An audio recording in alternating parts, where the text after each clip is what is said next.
திருவருகை காலம் 3வது வாரம் சனிக்கிழமை. நற்செய்தி பகுதி லூக்கா பிரிவு 1 அருள்வாக்குகள் 39 45 வரை. அன்னை மரியா தன் உறவினரான எலிசபெத்துக்கு முதிர்ந்த வயதில் கருவுற்றிருந்ததை அறிந்து உதவி செய்ய சென்றார். உதவி செய்ய மட்டுமல்ல, உதவி பெறவும் சென்றார். உமது விருப்பப்படியே ஆகட்டும் என்று சொல்லி தன்னுடைய மிகப்பெரிய பாக்கியத்தை நினைத்து பார்க்காமல் அவருக்கு வந்த முதல் சிந்தனையே முதிர்ந்த வயதில் கருவுற்றிருக்கும் எலிசபெத்துக்கு உதவி செய்ய வேண்டும் என்பதே. எனவே விரைந்து பார்க்க மலைநாட்டை நோக்கி சென்றார் அன்னை மரியா. எனவே அன்னை மரியாவின் இந்த கால்நடை பயணத்தை அன்பின் பயணம் என்று அழைக்கலாம். தன்னை விட அதிகமான தேவையில் இருக்கின்றவருக்கு உதவி செய்ய இது ஒரு எக்ஸ்பிரஸ் பயணம், அதிவிரைவு பயணம். அன்பினால் செய்யப்படுகின்ற செயலே நம்பிக்கை என்று கலாத்தியருக்கு எழுதிய திருமுகத்தில் பவுலடியார் கூறுகிறார்.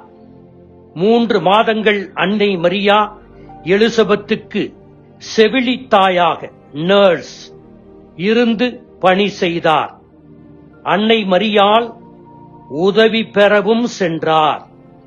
கன்னியாக கருவுற்று இருக்கின்ற தன்னை யார் புரிந்து கொண்டு ஏற்றுக்கொள்வார் என்கின்ற சிந்தனை அன்னை மரியாளிடத்தில் மேலோங்கி இருந்திருக்க வேண்டும்.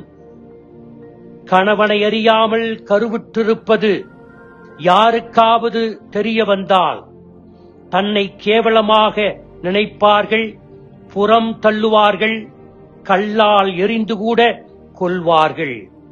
அதோடு தன் மகன், தன் கணவன் இதை அறிய நேரிடும் போது தன்னை ஏற்றுக்கொள்வாரா அல்லது விலக்கி விடுவாரா என்கின்ற கவலையும் அன்னை மரியாவுக்கு இருந்திருக்க கூடும்.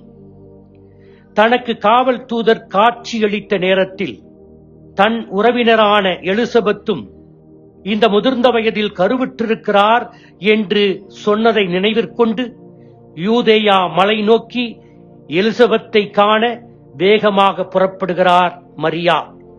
ஏன் புறப்படுகிறார்? ஏனென்றால் கடவுளின் அனுபவமும் நற்செய்தியையும் தன்னை போன்று பெற்றுக்கொண்ட எலிசபெத்து தன்னை புரிந்து கொள்வார், தன் அனுபவத்தை பகிர்ந்து கொள்ள சரியான நபர் அவர்தான் என்று நினைத்து பயணம் செய்கிறார் அன்னை மரியா. ஒருவரை ஒருவர் பார்த்ததும் மகிழ்ச்சியால் இவர்கள் இருவர் மட்டுமல்ல, எலிசபெத்தின் வயிற்றில் வளரும் குழந்தையும் மகிழ்ச்சியால் துள்ளிற்று. பெண்களுக்குள் நீர் ஆசி பெற்றவர், உன் வயிற்றில் கனியும் ஆசி பெற்றதே. என் ஆண்டவரின் தாய் என்னிடம் வர நான் யார் என்று எலிசபெத்து மரியாவை கேட்டபோது அந்த நேரத்தில் ஒரு பெரிய பாறாங்கல்லை கீழே இறக்கி வைத்த அனுபவத்தை அன்னை மரியா பெற்றிருப்பார். எலிசபெத் தன்னை புரிந்து கொண்டு ஏற்றுக்கொண்ட அனுபவம் கிடைத்ததும் அன்னை மரியா கடவுளை புகழ்ந்து ஒரு பாடலை பாடுகிறார். இன்றைய நற்செய்தி நமக்கு தரும் செய்தி என்ன? 1. வீட்டில் உள்ள பெரியவர்களை, முதியவர்களை கண்டுகொள்ளாமல் இருக்கின்ற மனோபாவத்தை விடுத்து அவர்களை அன்போடு கரிசனையோடு கவனிக்க வேண்டும். அவர்களோடு குறைந்தது 15 நிமிடமாவது பேசி அவர்கள் என்ன சொல்ல வருகிறார்கள் என்பதை கேட்க வேண்டும். அவர்களுடைய தேவைகளையும் பூர்த்தி செய்ய வேண்டும். 2. அவர்கள் உபயோகமற்றவர்கள், தீண்டத்தகாதவர்கள் என்று கருதாமல் நாம் இப்போது இருக்கும் நிலைக்கு அவர்கள்தான் காரணம் என்பதை உணர்ந்து நன்றியுள்ளம் கொண்ட மகனாக, மகளாக செயல்பட வேண்டும்.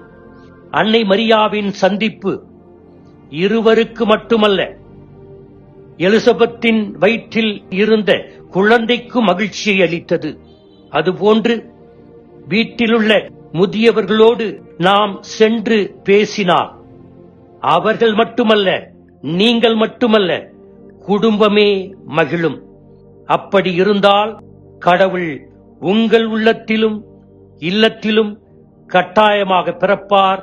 ஆமேன்.